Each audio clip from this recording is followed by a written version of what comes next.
Hey, you know, you do not need any money to make any money whatsoever. You don't need money to make money.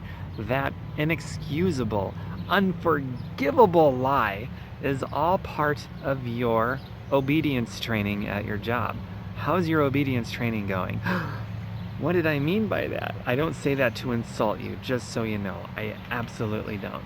But I'm going to tell you what I mean by this. It's going to make perfect sense for you once I tell you, okay? So, some of the ultra rich people, the elite of the entire universe, they need more than anything obedient, loyal workers. So one way to do this was to perpetuate this unforgivable, inexcusable lie that you need money to make money. That way, you're not even on a if you believe that, which almost everybody does. You hear it all the time. Well, it takes money to make money. Everyone's saying it. So they did a really good job of perpetuating that one. But what happens is you're not even on the search for answers. Your brain is shut down. Poor, lazy mindset. And because you're not on the search for answers, you're not even questioning the status quo because you believe that's just the way that it is. And they've got you. So their obedience training for you has worked out very well for them so they can have more while you have less. I'm on the side of you emerging as this creative person that does question the status quo, that hears something like, it takes money to make money, and says, whoa, shut the front door. That doesn't make any sense. What is the deal with that? And you start finding some answers. You start making some discoveries, and you find out that that is just one big fat flippin' lie to keep you obedient. It's part of your obedience training. Why do you think only 1 out of 50 people is actually independent? 49 out of 50 have a sick codependency, a neediness in their job to pay their bills and put food on the table and take care of their family. And the number one argument for that ridiculous lifestyle is the security. I need security and stability. I got little mouths to feed. And that's another lie that's been perpetuated. The security of a job. You need money to make money, and the security, those are two big, unforgivable, inexcusable lies that are perpetuated by, well, started by the ultra rich and perpetuated by everybody that believes in the ultra rich when they say that garbage is to keep you obedient and to keep you from questioning the status quo, because they are very needy and greedy for loyal, obedient workers that don't even question that nonsense. So the reality, as far as your security goes at your job is an asset that you do not own. Somebody else owns your paycheck. They can take it away from you anytime they wish for any reason they want to. There's no security in that. You have zero control over your job. Zero control means highest risk. Highest control, flip that around, it's an inverse relationship. So think of it. Somebody else totally controls how you spend your time, your income. They can take it away from you at any time. That is the highest risk possible on planet Earth. No control. That's the opposite of security. It's not security, it's insecurity. So if you're going to hang on to your job out of a neediness for the paycheck, if you're going to hang on to your job out of security, for one, that is a silly argument to be made that your job is there because you need security for your family. That's just a silly argument. And it plays right into the deep pockets of those very ultra-rich people that need your obedience. And so not only is it just a silly argument on its face, but in reality, if you're going to maintain you need your job for the paycheck and the security, you might as well change whatever your job title is right now from that to professional gambler with my family's livelihood. Professional gambler. That's every job title should be professional gambler, because that's what it is. Except you will never be labeled a professional gambler by your employer, because then you might actually start to question what you're doing there. And like I said, they need obedient workers. It's all part of their obedience training for you. I'm not into human domestication programs. That's what a job is. It's obedience training for human domestication.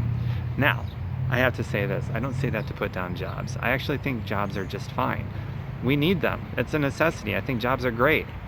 It's just when you put your dependency in a job for the security and the paycheck, that's what I'm railing against. Because that is the single most destructive and poverty-inducing, slavery-inducing idea that exists in anybody's brain. And as so long as you keep subscribing to these lies that play right into the pockets of the ultra-rich so they can have more, Well, you have less, like, takes money to make money, and my job offers security, then you actually rip yourself off and your family off every day before anybody else ever could. You actually rip yourself and your family off before any of the elite and ultra rich ever could. I mean, you still have a brain. You could decide to flip the switch and start questioning the status quo and making your own discoveries. You don't have to listen to me. At least listen to me as far as, okay, start questioning this bullshit and go just turn on your free thinking critical faculties so that you can make your own discoveries and make up your own mind. And let me give you some examples of what I mean by all of this, because I really do want to help you guys out. And I'm speaking to the strong person in you, not the wimp in you that's giving way to this obedience training. Just kill that guy, girl, wimp, whatever, and start feeding the strong person inside of you more, okay? So like in 2007, I had no job, no income. Unemployment had run out. I literally had nothing coming in. If I subscribed to that belief that you need money to make money, there was no way I'd be where I'm at today. None. I haven't had a job in 10 years. I haven't needed a job in about 6.5 years so far, as it's May of 2016. I was invited into a home business, and the home business, like any business, requires a startup investment. Now, a traditional business, thousands, tens of thousands, $100,000, $1 million to get started. Who has that kind of money? So traditional business is off the table for just about everyone, especially me at that time. But still, a couple $100, that's an insignificant amount of money to get a business started, really, when you weigh it to a traditional business. But still, it's a couple $100, and if you don't have any money or no income, it's still a couple hundred more than you have, right? Right. So, how did I get started? I raised money from absolutely nothing. Nothing whatsoever. I got my ass to work, starting with my brain. I got creative. I got very resourceful with what I already had. I sold my labor. I found people willing to pay me $10 an hour to mow their lawn, rake leaves, move boxes around in a basement, whatever. Odd jobs. I didn't have to come to the table with any of my own cash. Therefore, that myth, that lie is exposed for what it is, man. It's a lie that you need money to make money. That's just one example. Don't let it stop there. Another lady paid me $300 to paint 3 rooms of her house. I figured, hey, I'm a pretty good guitar player. Maybe somebody would pay me to give them lessons. I found a few students that would pay me to give them lessons. It was really cool. And then I did a bunch of other things too, but just to get you thinking. And don't feed the wimp inside of you right now that's saying, yeah, but Tom, I'm not a musician, so that won't work for me, so I might as well just quit. And yeah, Tom, I'm just not the labor kind of person. Whatever. You got to find your own way. Now, most people can at least sell their labor. Maybe fewer musicians out, but start thinking about stuff. I know people that do arts and crafts, they paint rocks and they make jewelry that people spend money on. People spend money on jewelry that you can't buy at a retail outlet somewhere, something that's, unique. If you do homemade anything, that's another idea. And that doesn't even consider what you could be cutting. Like most people that have a TV and a cable subscription, the average cable subscription is something like $117 a month. Cut that sucker off, man. And then you have an extra $117 a month and you sell your TV on top of that. You got a couple $100. You could start your own business. How cool is that? And to give you help with more ideas, I actually created a list of 31 ways of raising money without having any. And there's so many more than that. There's so many more than just 31 ways, but 31 ways is enough, more than enough to get you started. And for you to even create ways on top of that, you could, as you're going through that list, even if you just pick 2 or 3 things out that you learn to do really well, and you start inventing your own ways, and more than anything, you let it get the creative juices in your brain flowing, and you don't let anything stop you, especially your brain. There's nothing exterior of your mind that can limit you the way that your mind does. A prime example of that would be if you're listening to me tell you that I'm a musician, I could find people to pay me money to teach them, and you're already thinking, yeah, but I can't do that. That's the wimp in you that you're feeding. Cut that fucker out of the conversation and start feeding the strong person in you. It's like, yeah, okay, well, I'm not a musician, but I got other things I can do. How else can I do it? And start thinking in terms of that so that you're a rich and creative brain instead of a poor and lazy one.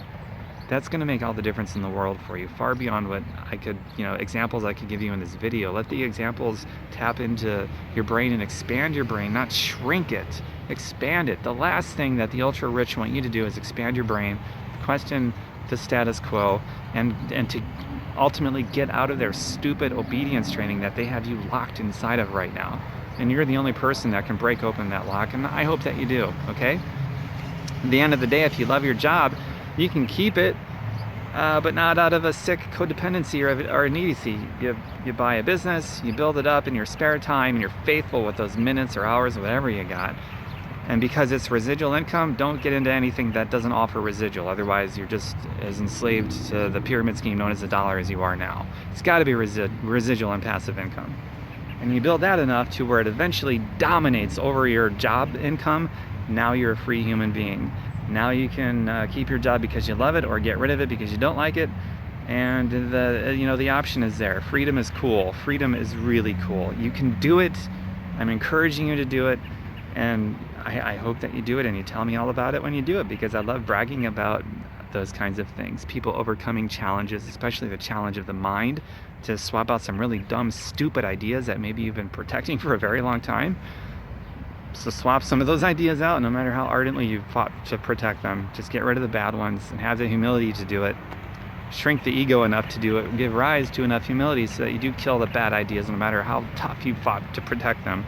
Because there's ideas that you're fighting for right now, odds are the ultra rich want you to keep fighting for those ideas, because it plays right into their deep pockets of obedience school for you. So I don't say that lightly. I say it very passionately. All right, if you dig this kind of content, my priority is to make a difference. It's not to never give somebody a reason to say something bad about me. I really could give a shit about that. My priority is to make a difference. I never say anything to piss somebody off, but I fully recognize that it's going to happen, and that's okay. I say it to inspire you.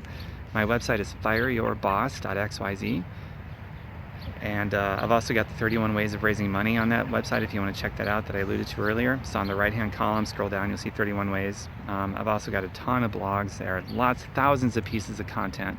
Fireyourboss.xyz, not .com. .com is different, so don't go there. Fireyourboss.xyz. And one last thing I'll close on is, when you do start creating money from not having any money, and you debunk that myth that ultra rich people keep telling you that you need money to make money, when you do start creating your own money, the last thing that you want to do is spend all that money back out into whatever you've been spending it on, because then you got to start all over again, and you have to over and over again try to recreate what you've already created. That's a job. That's like you go to work every day trying to recreate this day, this week, this month, this year, what you did last week, last month, last year, and it never ends. Never ever ends. If you treat any extra money that you raise from having no money the same way as you do your job, you'll never get ahead. And the moment that you stop trying to recreate what you've already created, then you lose that extra money. It's gone.